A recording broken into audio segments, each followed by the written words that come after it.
رگوں کو طلاق دے کر سینہ تراب میں جذب ہونے تک لہو کا ایک قطرہ کئی کرداروں کو جنم دیتا ہے۔ ایک کردار ان عظیم لوگوں کا ہے جنہوں نے یہ عہد کیا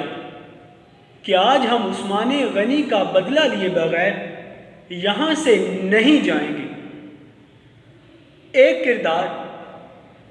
کربلا کے اس آخری شہید کا ہے جو یہ کہتا ہوا شہداء کی صف میں جا کھڑا ہوا کہ ایک پتی بھی اگر کم ہو تو وہ گل ہی نہیں۔ صدر علی وقار ایک کردار ہمارا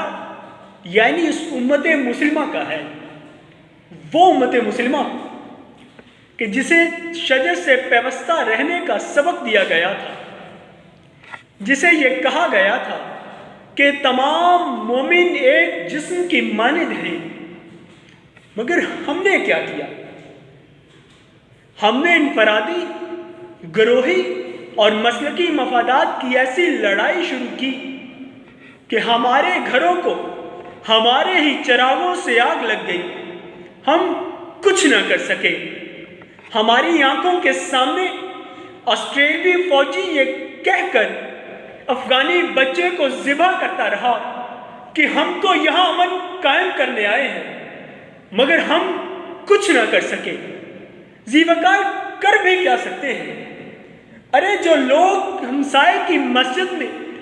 اس لیے نماز پڑھنے نہیں گئے وہ کسی اور مسلک کی ہے، اپنے مسلمان بھائی کو کفن اس لیے نہیں دیا کہ وہ کسی اور مسلک سے تھا، وہ کیا کر سکتے ہیں؟ ارے ہم تو سکوت ڈھاکہ جیسا سانحہ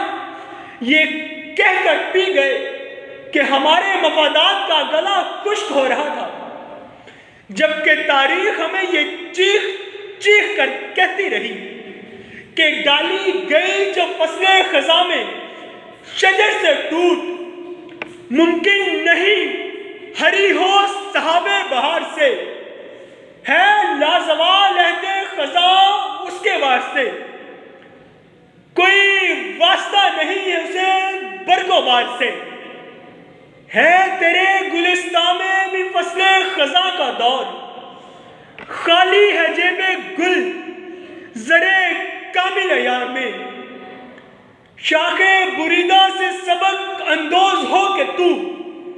نہ آشنا ہے قاعدہ روزگار سے،